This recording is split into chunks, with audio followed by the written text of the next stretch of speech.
आणि आता थेट जाऊयात, मनोज जरांगे सध्या बोलतायत. ती दौऱ्यात 3-4 दिवस सारखी ताप होती आणि त्या उपोषणामुळं शरीर सध्या खूप असं म्हणजे साथच देत नाही. त्यामुळे खूप त्रास झाला. त्यातली त्यात ताप, अंगदुखी इतकी प्रचंड होती, डोकं दुखत, त्यामुळं खूप त्रास झाला तो. आता आहे व्यवस्थित आहे. आणखीन थोडासा दम लागल्यासारखा होतोय, पण व्यवस्थित आहे. आज उद्या क्लिअर होईल. 17 तारखेला तुम्ही एक मीटिंग कॉल केलेली आहे. ती मीटिंग कशासाठी, त्याचं स्वरूप काय असेल, कुणाला कुणाला निमंत्रण दिलेलं आहे, ती कुठे होणार आहे, त्याबद्दल मला सांगा. 17 डिसेंबरला मराठा समाजाची बैठक बोलवली. पाऊस नसला तर अंतरवलीला, आणि पाऊस जर आला तर आजूबाजूला तिथं एखाद्या मंगल कार्यालयात मोठ्या घ्यायचं नियोजन सुरू आहे. उद्याच्याला त्याची अधिकृत स्थळाची ठिकाण कुठं आहे, काय ते वेळ, सकाळी 9 वाजता ही बैठक सुरू होणार आहे. परिचय बैठक म्हणून हे 12 वाजेपर्यंत 9 ते 12 चालत, आणि तिथून पुढं 1 ते 3 मुख्य बैठक सुरू होणार आहे. राज्यातले सगळे स्वयंसेवक ज्यांनी ज्यांनी या आंदोलनामध्ये भूमिका पार पाडली, आयोजक, साखळी उपोषण करते, आमरण उपोषण करते, हे महत्त्वाचे सगळे लोक येणार आहेत. राज्यभरातले डॉक्टर, वकील, अभ्यासक, तज्ज्ञ हे सुद्धा त्या बैठकीला येणार आहेत. इतिहास तज्ज्ञ येणार आहेत, साहित्यिक पण काही येणार आहेत. या बैठकीला मराठा समाज हा सुद्धा राज्यातला उपस्थित राहणार आहे. आम्ही सगळेजण एकत्रित येऊन समाजाच्या, मराठ्याच्या शेवटच्या गोरगरिबांच्या लेकराला मराठा आरक्षण मिळूनच द्यायचं, यासाठी 24 डिसेंबरपर्यंत सरकार 100% आरक्षण देईल. नाही दिलं तर 24 डिसेंबरच्या नंतर आंदोलनाची भूमिका काय, ही दिशा फायनल ठरवण्यात समाजाच्या समक्ष येणार आहे. आणि जी भूमिका ठरल त्यावर मराठा समाज शांततेत पण खूप मोठं ते आंदोलन सुरू होणार आहे. सोशल मीडियामधून एक मोहीम चालवली जाते की 25 तारखेला मुंबईला जायचं आहे, आणि प्रत्येक जिल्ह्यातून म्हणजे 36 जिल्ह्यातून किमान प्रत्येक जिल्ह्यातून 50 ट्रॅक्टर आणि काही कार्यकर्ते आपल्याला जायचं अशा प्रकारचं. या सगळ्या संदर्भात आपण काय सांगाल? नाही, आणखीन आपलं निवेदन मराठा समाजाचं राज्यातल्या झालेलं नाही, परंतु 17 तारखेला एकदा डिसिजन झालं की मग मात्र जी आंदोलनाची दिशा असेल ती ताकदीनं होणार आहे. मग ते कोणची असो, ती आज सांगणं अशक्य आहे. कारण मी माझा निर्णय कधीच समाजावर लादत नाही, कारण मी समाजापेक्षा मोठा नाही. त्यामुळं मी समाजाला विचारल्याशिवाय काहीच करत नाही, कारण त्याच्यात माझ्या मराठ्यांच्या लेकरा बाळाचं हित आहे. माझे विचार मी बळच हाकीत नसतो, त्यातून समाजाचा लॉस होईल, आणि आता समाजाचं नुकसान होऊ द्यायचं नाही, म्हणून समाजाला विचारून करायचं आहे. आणि 50 जिल्ह्यातून समजा ठरलंच तर जिल्ह्यातून कशी, आमच्या 2-3 गावातच तेवढे 50 ट्रॅक्टर आहेत. समजा ते आमचा विषयच नाही आहे, 50 कसे जातील? मग जाणार तर नाही, जिल्ह्यातून आकडा आता तुम्हाला जर 17च्या नंतर नियोजन ठरल्यावर सांगा. म्हणजे याचा अर्थ तुमचं मानसिक तयारी झालेली आहे, फक्त निर्णय व्हायचा आहे का की 25 डिसेंबरला विधान भवन धडकायचं ट्रॅक्टर घेऊन? नाही, समाजाला विचारल्याशिवाय नाही. समाज जे म्हणल त्यापेक्षा चौपट होणार, मग ते काही असो. समाजातल्या वेगवेगळ्या स्तरावर सोशल मीडियावर असे सगळे व्हॉट्सअप, फेसबुक या मीडियावर मेसेज चालू आहेत की ट्रॅक्टर ट्रॉली सोबत 10 समाज बांधव 10 दिवस पुरेल इतकं अन्न, शिधा, ट्रॅक्टर चांगल्या स्थितीत असले पाहिजे, 2 जोडी अंगातले कपडे, झोपण्यासाठी कपडे, गॅस, स्टोव, चूल, लाकूड, लागणारं साहित्य शिजवण्यासाठी, हे सगळं असं मेसेज चालू आहे. आणि अनेक व्हॉट्सअप ग्रुपवर आणि फेसबुकवर आले की आता आपल्याला ट्रॅक्टर घेऊन ट्रॉलीसह पोहोचायचं आहे. हे बघा, मी समाजाची भावनाची कदर करतो. ते समाजाचं भावना आहे, ती वेदना आहे, ती खदखद आहे. ते त्यांचं काहीच चुकत नाही आहे, जायचं म्हणून नाही म्हणून त्यांचं समाजाचं अजिबात चुकत नाही. परंतु ज्या अर्थी आपण निर्णयानं विचारपूर्वक लॉंग लाईफचा विचार करून दूरदृष्टी ठेवून आपण ज्यावेळेस एखादं आंदोलन हाताळतो ते कायमस्वरूपी टिकतं. त्यामुळं आपण विचारांती 17 तारखेला बैठक घेऊन नेमकं काय करायचं हे ठरवू. दिशा आंदोलनाची कशी, कोणचं करायचं आहे, काय करायचं आहे, असं नाही अचानक पोस्ट आली म्हणून करायचं. त्याच्यात समाजाची फसगत होईल. समाज आता फसवू द्यायचा नाही. विचारांती निर्णय घ्यायचा आणि तेव्हा कडेला न्यायचा आहे. उदाहरण म्हणून सांगतो, ते फायनल धरू नका, पण 10 दिवस पुरण एवढं नाही. मग जायचं ठरलं तर मग ते निवेदन म्हणजे निवेदनच होणार. 2 दिवस लेट, पण निवेदन नेटकं होणार. आणि विजय मिळवायचा असेल तर माणसानं छत्रपती शिवरायांचा विचार मनात घेणं खूप गरजेचं आहे. ते एकदा बाहेर पडले, येताना विजय घेऊन माघारी येत होते. नुसतंच आज आपण कुठं एखादी पोस्ट टाकली म्हणून पळालो, समाजाची हार होता कामा नाही. जे काय करायचं असेल, मी कोणाची भावना कधीच दुखवणाऱ्यातलं पोरगं नाही. जी काय आपल्या समाजाची भावना असेल तीच करू. फक्त आपण सगळे विचार करू, त्याच्यावरती सविस्तर चर्चा करू. नेमकं काय केलं पाहिजे, कधी केलं पाहिजे, आज का उद्या कधी केलं पाहिजे, याच्यावर ज्यावेळेस निर्णय होईल. समाज हे समाजच असतो. एकदा समाजानं ठरवलं, यश प्राप्त झालं. 17 तारखेची जी बैठक आहे ती जर 24 तारखेपर्यंत आंदोलन नाही मिळालं तर पुढे काय करायचं या संदर्भात आहे का, हे सगळं थोडं स्पष्ट करा. हो, कारण 2-4 घटना अशा झाल्यात पाठीमागं, त्यामुळं आम्ही 24च्या नंतर ही बैठक घेणार होतो. ना विलाज आहे आमचा, आम्हाला 17ला घ्यावा लागते. कारण 2-4 घटना आमच्यावरती विश्वास उडाण्यासारख्या सरकारकडून झालेल्या आहेत. त्यामुळं आम्ही का सावध होऊ नये. सरकारवर आम्ही 100% 24 डिसेंबरपर्यंत दादा विश्वास ठेवला आहे. काय घेत नाही 4-5 आता आमचे अंतरवालीतले लोक गुन्ह्यातले अटक करू नाही म्हणले होते, अटक केले. तिथं आमची फसवणूक झाली. गुन्हे मागं घेऊ म्हणले, ते घेतले नाही. तिथं आमच्याशी दागा फटकाच झाला. तुम्ही त्याचं ऐकून आमच्या आरक्षणाचे स्टेटमेंट बदलायला लागलात. म्हणजे तुम्हाला मराठा समाजाला किंमतच द्यायची नाही आहे असा त्यातून अर्थ निघाला लागला. तुम्ही मराठा समाजाला अन्यायच करायचं ठरवलं आहे, ते आम्ही नाही ना सहन करणार. इथं गप्पा मारत नाही किंवा प्रेस पुढं बोलतो म्हणून बोलत नाही. इथं पूर्वीचा मराठा नाही राहिला. आता स्वतःच्या लेकरासाठी मराठा समाज आता शांततेत पण कोणत्याही टोकाचं आंदोलन करू शकतो या भूमिकेत आहे. आणि जेवढे पक्ष आहेत तेवढ्या पक्षातल्या नेत्याला न जुमानता स्वतःच्या लेकरासाठी मराठा आता रस्त्यावर येऊ शकतोय. आणि आमच्या डोळ्यात देखता अशा फसवणूक झाल्यात. महाराष्ट्रातल्या सगळे गुन्हे मागं घेऊ म्हणले होते, तेही आणखीन घेतलेले नाहीत. ही झाली 4थी फसवणूक. 5वी आम्हाला लेखी देऊ म्हणले होते, आणखीनही दिलं नाही. ही झाली 6वी फसवणूक.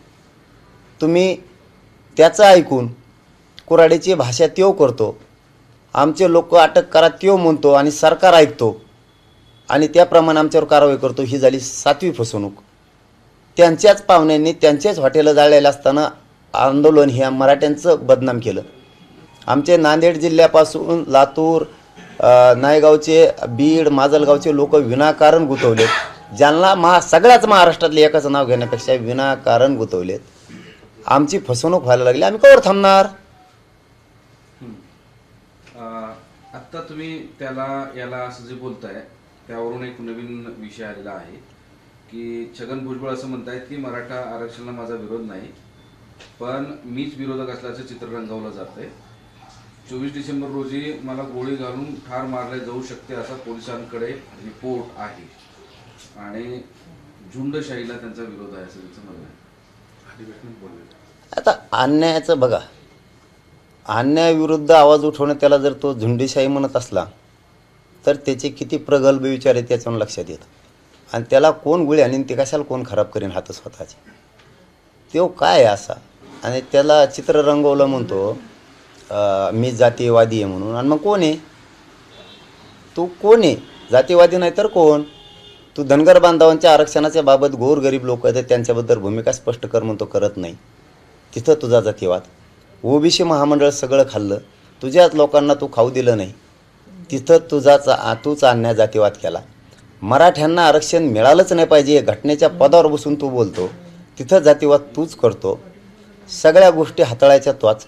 कुऱ्हाडीची कोयत्याची भाषा तोच करायची, पाय तोडायची भाषा तोच करायची, करायला बी लावायची. आंदोलनं गावागावात उभा करायला लावायची, तोच करायला लावायचे. परत म्हणायचं मी द्वेषी नाही आहे. आणि तुला कोण गोळी मारीन कशाला? इतक्या खालच्या दर्जाला जाणारे विचार मराठ्यांचे नाहीत आणि तुला मारण्यापासून मराठ्याचं काही गुंतलं नाही. आरक्षण घेतो तर आम्ही 100%. तुला काहीच करायची गरज नाही. आणि कोणचा पोलीस असा रिपोर्ट देतो की त्याच्या जीवाला धोका आहे आणि त्याला गोळी मारणार आहे? पोलिसाला आम्ही त्याच्यासारखे कणत नाहीत. हो, त्याच्यासारखे आम्ही असे कणत नाहीत बळत. त्याला कणून हागायची सवय लागलेली, घेणं देणं. त्याला काय गरज आहे असलं काही सांगायची? याडपटावाने बोलतं कोणकडे बी. त्याला काय हे काय मला गोळ्या घालणार आहेत काय करणार आहेत? तू त्याच गोळ्यातून आलेला आहे. तुला काय कोण गोळ्या आणि ते भाषा काय शिकवतो तू हे जवानीची आम्हाला? आता तू मार्गदर्शन करण्याचं वय आहे तुझं. उगाच काही सांगतं. आम्ही सांगितलं का नाशिकमध्ये आम्हाला काय प्रॉब्लेम आले? आम्ही सांगितले का? आम्हीच हाताळले. हां, हे नाही का पोलिसाला प्रस्ताव देता आला? जळगावला काय झालं? आम्ही हाताळलं. काय प्रशासनाला नाही का देता आला? पोलीस प्रशासनाला काही नाही देता आला. वाशिमला काय झालं? पोलीस प्रशासनाला आमच्याबद्दल आमच्या बी जीवाला धोका आहे हे नाही देता आलं का? आम्ही तो यासारखं बोंबलत नाही जीवाला धोका आहे, भ्यात नाही आम्ही मारायला.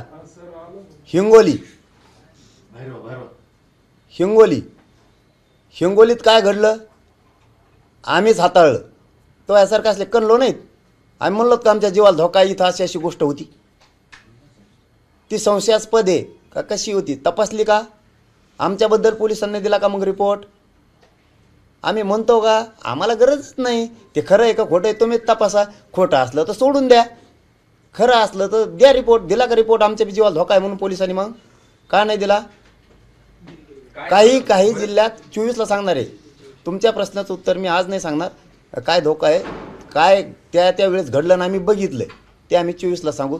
तोवर आम्हाला काही अडचण नाही, काही होत बी नाही आणि आम्ही कशाला भेद बी नाही. हा फार गंभीर आरोप आहे पाटील. हो, तुमच्यावर हल्ला करण्याचे प्लॅन होता का? तिथे काय घडलं नेमकं थोडक्यात तरी सांगा. नाही मी हे बघा आम्ही त्यासारखे करणारे नाही आहेत, भेणारे नाही आहेत. संशय व्यक्त होता त्याच्यावरती पोलिसांनी काय रिपोर्ट दिले का? मग पण आम्ही आज पोत म्हणलो का? तुला कोणत्या पोलिसांनी रिपोर्ट दिला आहे आम्हाला ते सांगा. तुझ्याच पोलीस अधिकाऱ्याकडून तूच दबाव आणून त्यांच्याकडून असली कारणं लिहून घेतो, रिपोर्ट द्यायला लावतो. तुझ्या मग कोण गेलं रे गोळ्याला फिळ्याला? कोणाजवळ गोळ्या येतात? तो ह्याच्यात तोच हाणायला लावलेला आम्हाला अंतर्गतल्या गोळ्या आमजवळ 2-2 खिशे भरून येत तशाच. आणि तू आम्हाला कशाला सांगतो? पण आम्ही असले रडके धंदे करत नाहीत. रड आमच्यापाशी नसते. काय आहे काय नाही काय संशय आला आहे ती त्यावेळी सांगितलेला आहे. त्यांनी तपासलं नाही तपासलं आम्ही देणं दिलं नाही ते संपला विषय. कारण आम्ही भेकाडत नाहीतच, भेत आम्ही नसतोच. तो यासारखं उगा संरक्षण लागून घेण्यासाठी खोटं बोलतं. कुठं पोलीस मागं पुढं हिंडवत म्हणून ही देतं आम्हाला. काही दावऱ्यात 30-30 किलोमीटरवर सुद्धा मागं पुढं पोलीस नसायचे. 60-60 किलोमीटरवर सुद्धा मागं पुढं नसायचे. हद्द संपली तरी 20-20, 25-25, 30-30, 50-50 किलोमीटर आम्ही तसंच गेलो तरी आमचा फोन नाही. आम्ही कायच म्हणलो कार्यक्रमाच्या ठिकाणी संरक्षण असायचं. आम्ही म्हणलो नाहीत मधल्या टप्प्यात नाही आहे. कुठं काय विरोध झाला आम्हाला हे आम्ही सांगितलं का? रडक्यासारखा तुझ्यासारखा हे होतं आहे आम्हाला आणि ती आम्हाला नाही सांगितलं. आम्ही सांगत नाहीत, आम्हाला गरज नाही. याचं काय आहे हे रडून सरकारला फसवायला लागले, सरकारवर दबाव आणायला लागले, देवेंद्र फडणवीस साहेबांवर जास्त आणायला लागले. याला घ्यायच्या त्याच्या केशी मागं करू. याला या नाही झोप. याला या आंदोलनाचं काही नाही. याला दाटून ओबीसीचा नेता व्हायचं आहे आणि स्वतःवरचे सगळे आरोप धुवून घ्यायचे आणि हे ओबीसीला विचारणार नाही आणि हे कोणालाच विचारणार नाही. इतका घातकी माणूस येऊ आयुष्यात. बाकीच्या गोरगरीब ओबीसी बांधवांनी समजून घेतलं पाहिजे. ओबीसी गरीब धनगर बांधवांनी हे समजून घेतलं पाहिजे. मुद्दामहून मी 1 मिनिट जास्तीचं बोलतोय की धनगर बांधवांनी सुद्धा हे समजून घेणं ग्रामीण भागातल्या गरजेचं आहे. हा प्युअर वापर करणार आहे. गोरगरिबांना न्याय हा देऊ शकत नाही. याची फक्त चाल आहे. हे आलेला आहे मधून. याला डबलमध्ये जायचं नाही. हे जामीनवर. यामुळे याला सरकारला असले खोटे नाटे आरोप करून माझ्या जीवाला धोका आहे. मै छाती दुखती, मला मारतेनच, मला हाणतेनच, असलेच भाषा बोलतात. आम्ही सुरुवात तू केली. जातीवादाची भाषा तू केली. समर्थन तू केलं. जातीय तेढ निर्माण होईन असं तू केलं.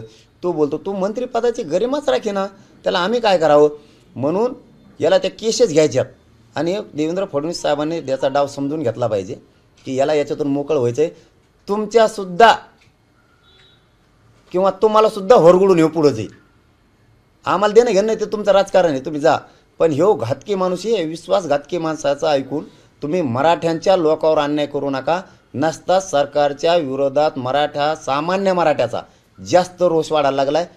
जे कोणी ठराविक नेते असतील मराठ्यांचे त्यांना आरक्षणाची गरज नसेल, ते मराठ्याकडून बोलत नसतील. हे मराठी टी व्हीवरती रोज बघतायत आपल्या बाजूनं कोणचा नेता बोलतो, कोणचा बोलत नाही, कोण आपला आहे. त्यामुळं गरिबाला लागतंय, त्याचं ऐकू नका, ही सरकारला आमची विनंती. काही अनुचित प्रकार करण्याचा प्रयत्न केला दौऱ्यादरम्यान तुमच्या जीवाला पण धोका होता?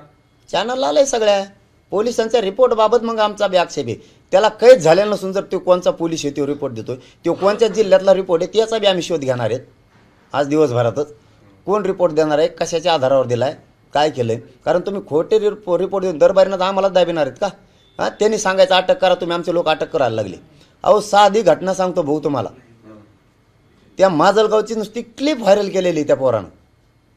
आज ते पोरग 1.5 महिना 2 महिने झाला आधी काय केलं त्याने असं एवढं, नुसती क्लिप व्हायरल केली. हे अन्याय. त्याचं ऐकून सगळे नेते म्हणतायत बीड जिल्ह्यातले मराठ्यांच्या आंदोलकांनी आमच्या घरावर हल्ला केला नाही, तरी 3,000ची यादी कसं काय बीड जिल्ह्यात, त्याचं ऐकूनच आहे ना. हे देवेंद्र फडणवीस साहेबाच्या लक्षात यायला पाहिजे. तुमच्या विरोधात समाजाचा रोष वाढायला लागला, त्याचं ऐकून तुम्ही आमचे लोक गुतायला लागला. तुम्ही आमच्या लोकांना नोटीस द्यायला लागल्यात जालना जिल्ह्यातल्या. हे काय प्रकार आहेत तुमचे? तुम्ही त्या नांदेड जिल्ह्यातल्या नायगाव तिकडच्या सगळ्या लोकांना नोटिसा सोडायला लागला. तुम्ही परभणीच्या लातूरच्या लोकांना नोटीस सोडायला लागलात आणि जातीय दंगली त्यो घडून आणतोय.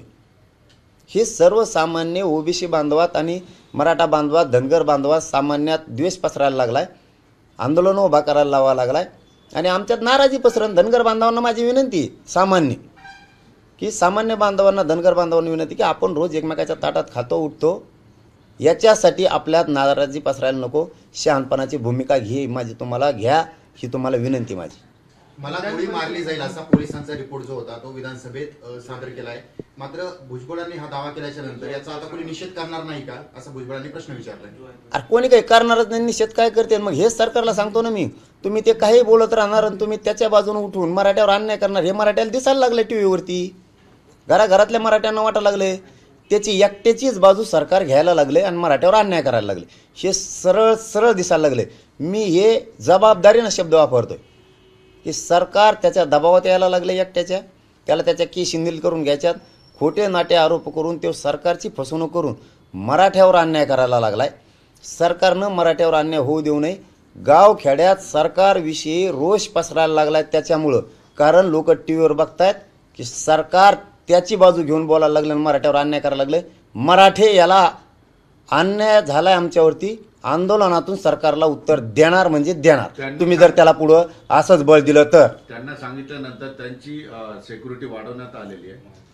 तुमच्या सोबत सुद्धा अशा पद्धतीचे प्रकार झाल्याचं तुम्ही व्यक्त केलंय मत. पण तुमची सिक्युरिटी सरकार वाढवत नाही का? तुम्ही सरकारला तुमची सिक्युरिटी वाढवण्यास सांगणार आहात? आम्हाला नको बी, आमच्यावरची त्याला द्या, आमच्यावरची त्याला द्या.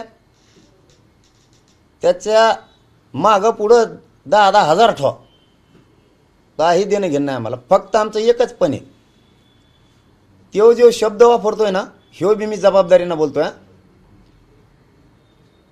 सारथीप्रमाणे अण्णासाहेब पाटील विकास महामंडळाप्रमाणे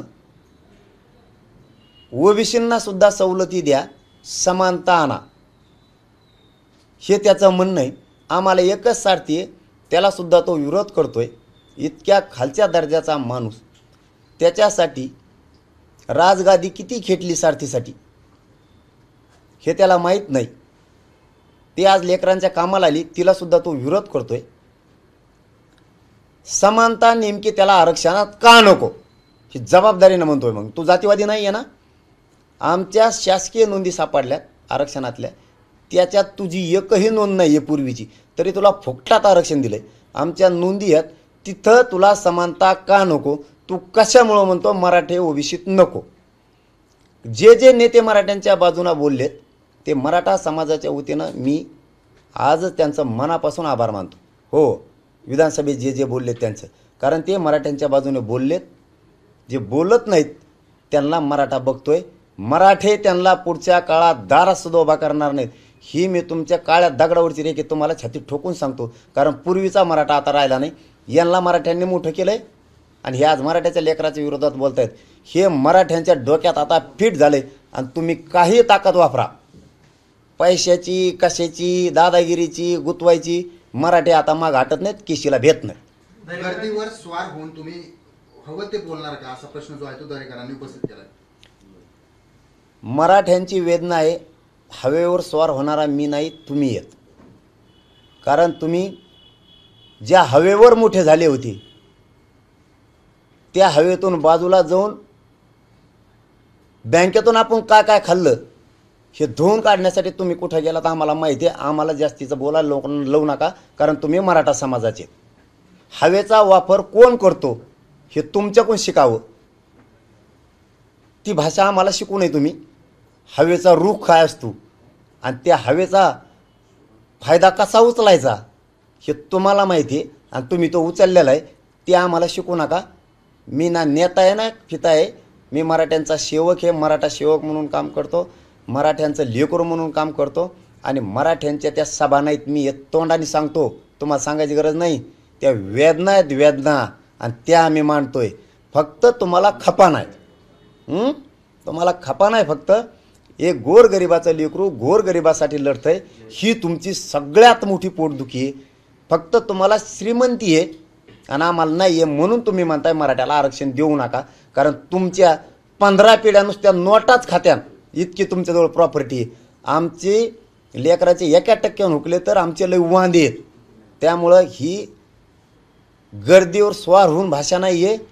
त्या गर्दीची वेदना हा पठ्ठ्या बोलतोय आणि बोलत राहणार आहे. गर्दीचा फायदा तुम्हाला घ्यायचा माहिती आहे, आम्हाला नाही. आणि कसा फायदा घेतला तुम्ही मला इथून पुढं बोलायला लावू नका, तेही मला माहिती. अनिल परब म्हणाले की एखाद्याचा हिशोब चुकता करायचा असं दरेकरांचं भाषण वाटलं. मग मी आता बोललोच ना, मी काय कोणत्या राजकीय पक्षाचा नाही आहे. मी आता तेच सांगितलं की त्यांनी सूड भावनेनं मराठ्याशी वागू नये, सूड भावनेनं वागू नये. त्यांचं काय मराठ्याच्या पोरांनी वाईट केलेलं नाही म्हणून एवढे सूड भावनेनं बोलायला. आणि ती गर्दी वेदनेची ही मी भाषणात बोलतो 3 महिन्यापासून. त्या गर्दीचा उपयोग समाजालाच करून देणार. गर्दीचा उपयोग तुम्ही तुमच्या स्वतःसाठी इथून माग करून घेतलेला आहे. आम्ही आमच्या समाजासाठी करून द्यायला लागलो, म्हणून आज 39 लाख मराठ्यांना आरक्षणाचे पत्र मिळालेत. ही मराठ्यांच्या गर्दीचा विजय आहे. तुमच्या गर्दीचा उपयोग तुम्ही तुमच्या स्वतः एकट्यासाठी केला आहे. पुन्हा पुन्हा ते सांगतो, मला इथून पुढं तुमच्यावर बोलायला लावू देऊ नका. मलाही तुमच्याबद्दल लय माहिती आहे. मी माझ्या समाजासाठी कोणाचाच मुलायजा करू शकत नाही. अनौपचारिक गप्पांमध्ये विजय वडेट्टीवार यांची माहिती आहे की रोहिणी आयोगाकडून ओबीसी समाजाची कॅटेगरी पद्धतीने वर्गवारी केली पाहिजे, जेणेकरून ओबीसी मधील तळागाळातील समाज घटकांना उभारी मिळेल.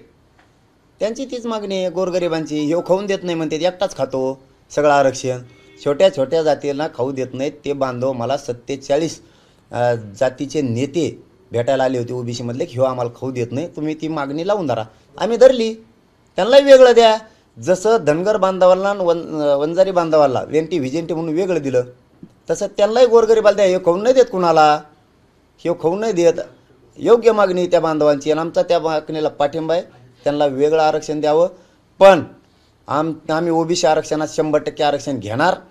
पण आमच्यामुळं धनगर बांधवाच्या आरक्षणाला, वंजारी बांधवाच्या आरक्षणाला धक्का लागत नाही, हे सामान्य धनगर बांधवांनी ओबीसी बांधवांनी समजून घ्यावं, ही माझी त्यांना विनंती आहे. तुमच्या आरक्षणाला आमचा धक्का लागत नाही, याच्यामुळं तुमच्यात आमच्यात नाराजी नको, ही पुन्हा पुन्हा माझी तुम्हाला विनंती. राज्यात जे काय वातावरण खराब होतंय त्याला तुम्हालाही जबाबदार भुजबळ धरताय. काय संबंध आहे? आम्ही काय खराब केलंय? शांत दे. हटलं जाळी तो येऊ याचे पाहुणे आणि डाग लावितो मराठ्यांच्या आंदोलनाला. सगळे आमदार म्हणतायत. काल प्रकाशदादा सोळुंकेही म्हणले मराठ्यांचे आंदोलक नाही, निष्पाप गुतवलेत. क्षीरसागर परिवारही म्हणलाय की हे मराठा आंदोलक नाही आहेत. मग याचं एकटेच घोडं कुठं दामटी तू हॉटेल तूच जाळून कुठं दामटी तू रे? आणि परत बोंबलतो. मग हे झालं ते झालं, काय झालं तूच जाळी तो लफडे शिकतो का आम्हाला? सगळ्या दुनियात लफडे करून आला तो. नादी लागू नको. आणखीन बी सांगतो आम्ही, नादी लागू नको. कारण तो हाटलं तूच जाळीतो आणि गप्पा हाणतो इकडं. सगळे सांगतात आम्ही मराठ्याचं आंदोलन बदनाम करतो, सरकारवर दबाव आणतो. देवेंद्र फडणवीस साहेबाला पुन्हा पुन्हा माझी विनंती, याचं ऐकून तुम्ही मराठ्यावर अन्याय करू नका. हे याने पिक्चरात काम केलेलं आहे. हे ते स्टाईल इकडे हाणायला जात आहे. हे उगाच डोकं खराब करतंय. मागासवर्ग आयोगाचे माजी अध्यक्ष निरगुडे यांनी विदर्भातील एका मंत्र्याने बोलावून आमची जात ओबीसी मध्ये घेण्यात यावी असा दबाव टाकण्यात आला होता आणि तो समाज पुढारलेला आहे. आता या सगळ्या दबावामुळे निरगुडे यांनी आपला राजीनामा दिला असं देखील त्यांनी मुद्दा काय मागासवर्ग आयोगाचे माजी अध्यक्ष निरगुडे जे आहेत ना, त्यांनी विदर्भातील एका मंत्र्याने बोलवून निरगुडेंना आमची जात ओबीसी मध्ये घेण्यात यावी असा दबाव टाकला होता आणि यातूनच त्यांनी हा राजीनामा दिला. नाही ते काय मी नाही बघितलं अधिकृत, पण असू शकतं काय मला ते माहीत नाही अधिकृत त्याचं काही. त्यामुळं कसं बोलणार. फक्त माझं एक मत मात्र स्पष्ट आहे. आयोगाचे अध्यक्ष आत्तापर्यंत जेवढे झाले त्यांच्या जात बघू नये, कारण ते संविधानानं गठीत केलेला आयोग आहे. त्याच्यात जात बघू नये आणि ते जात म्हणून कुठलाच अध्यक्ष काम करत नसतो. आणखीन तरी मंत्र्यांनी यांनी एकट्याने जातीवर बोलणं बंद करावं, कारण त्याचं म्हणणं आहे मगाशीचा तुमचा प्रश्न होता की त्याच्यावरती हल्ला होणारे कोणी निषेध करणार आहे का.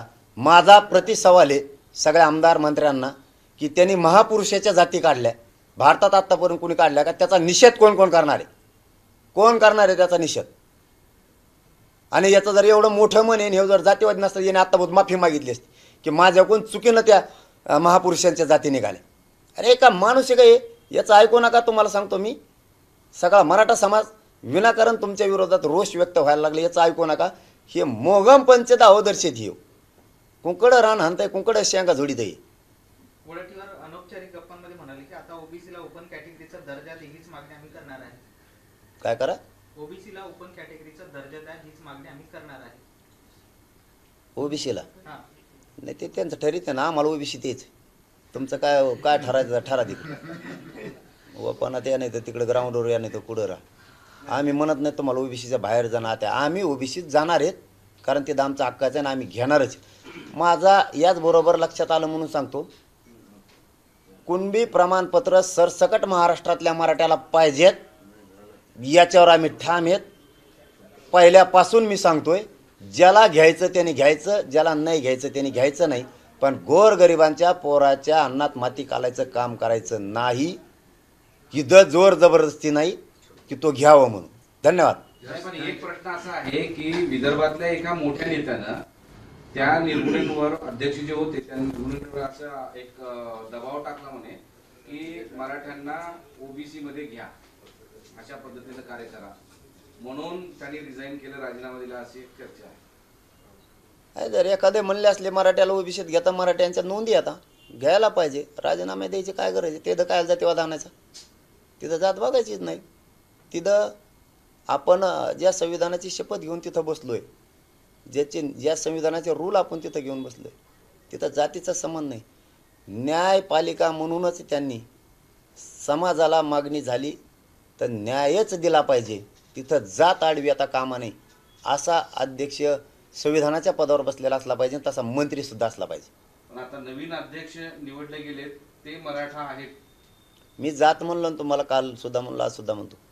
संविधानाच्या नियमात बसलेला माणूस, संविधानानं गठीत केलेला आयोग, याला जात नसते.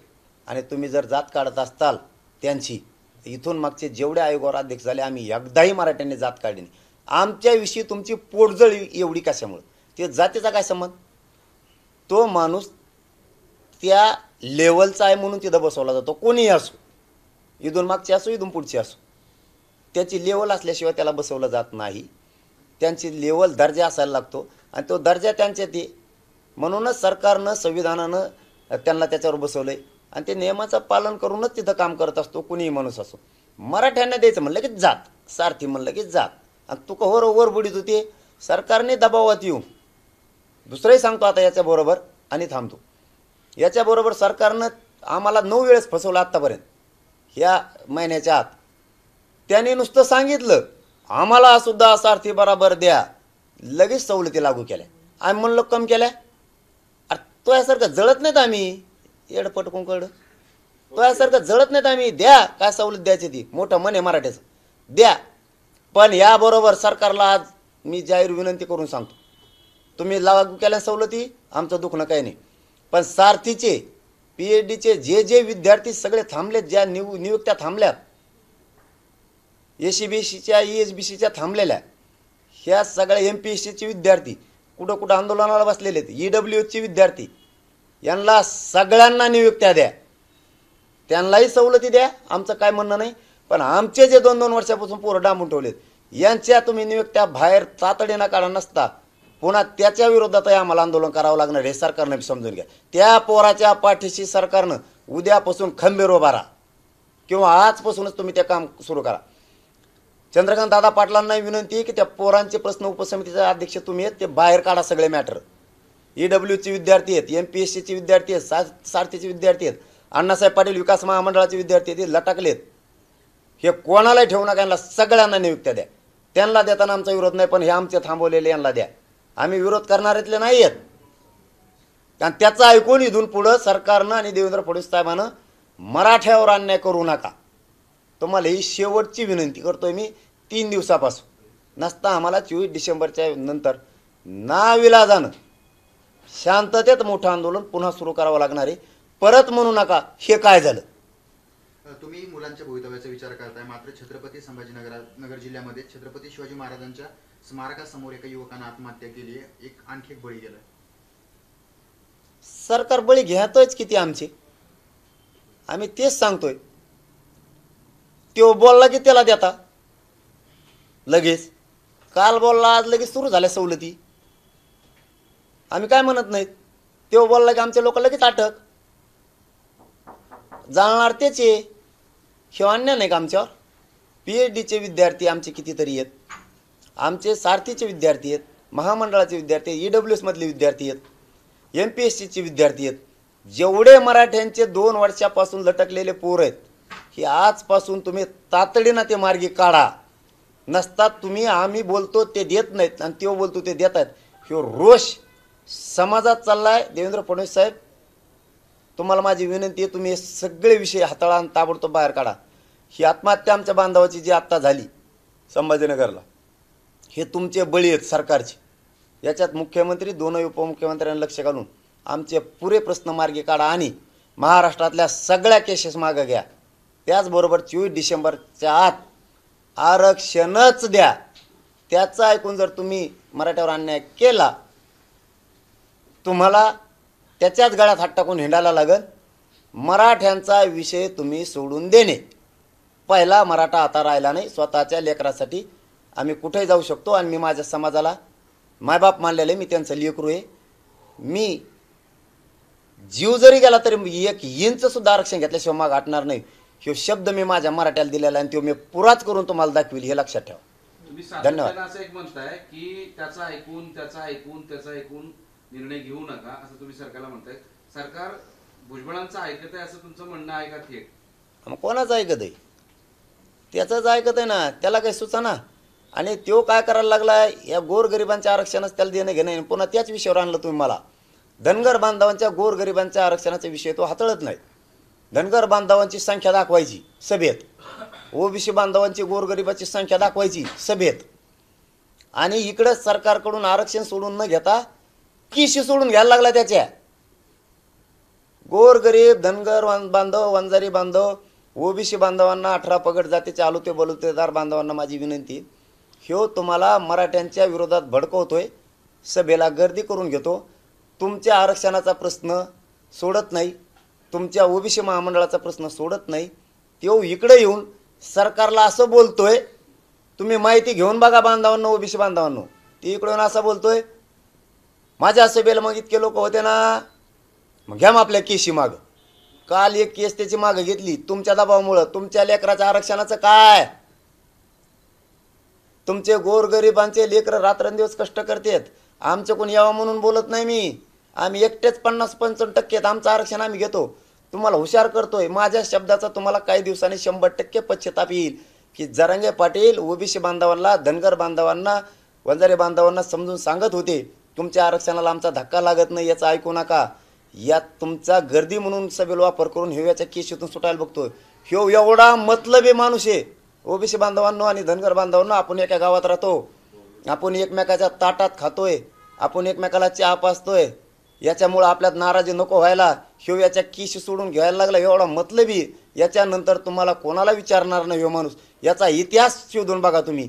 याने जसं जसं राजकीय करिअर आत्तापर्यंत केलंय, इतिहासात याने समोरच्याला बदनाम करून लुळविलेलंच आहे, याने संपविलेलं आहे.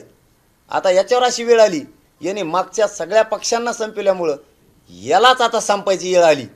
त्याच्यामुळं तुम्ही याचं ऐकून याच्या सभेला गर्दी करून तुम्ही तुमचे लेकर संपून घेऊ नका. ह्यो याच्या केशीतून बाहेर निघायला लागला. इतका स्वार्थी माणूस आहे. तुम्ही काल म्हटले होते की छगन भुजबळांचं ऐकलं तर काही नेत्यांचं भविष्य संपून जाईल. कोणते नेते नेमकं? आता इथून मागं सगळे संपलेत त्यांनी. त्याला मिळालं की तो पुढं जातो, मागच्याला तुडितो की पुढं जातो, इकडच्याला तुडीला की तिकडं जातो. तो म्हणजे माणूसच विचित्र आहे. असा प्राणीच जन्मलेला मी बघितला नाही. खूप प्राणी हा विचारायचं कामच नाही. काय ते डायलॉग, कागदच घेऊन हिंडतो. पिशीच केली त्याने एक बाजाराची. कुंकडं कागद दाखवतो, कुठून लिहून आणतो कुठून नाही. कसं सापडतं याला काय नमुना लागला हो महाराष्ट्राला. सगळ्या मंत्र्यात नमुना हे हो. सगळे मंत्री इकडं, एकटेच इकडं. याचं लफडं सोडून घ्यायला लागलं मोकळं. अरे गोरगरिबाची कदर कर. नेता म्हणून घेतो स्वतःच्या ओबीसीचे, गोरगरिबांची कदर कर. समानता शब्दाचा अर्थ कळून घे. सारथीमध्ये समानता पाहिजे म्हणतो, सारथीला दिलं तेच आम्हाला द्या. तिथं समानता पाहिजे तुला. महायुती आमच्या आधीची, बार्टी सारथीच्या आधीची, तार्टी सारथीच्या आधीची. भाऊ आम्हाला डोके आहेत, तू समजू नको तुलातलं डोकं आहे. मग आरक्षणात दे ना समानता. कवर खातो एकटाच गिळतो पाचाना आणि फाचाना. चला धन्यवाद.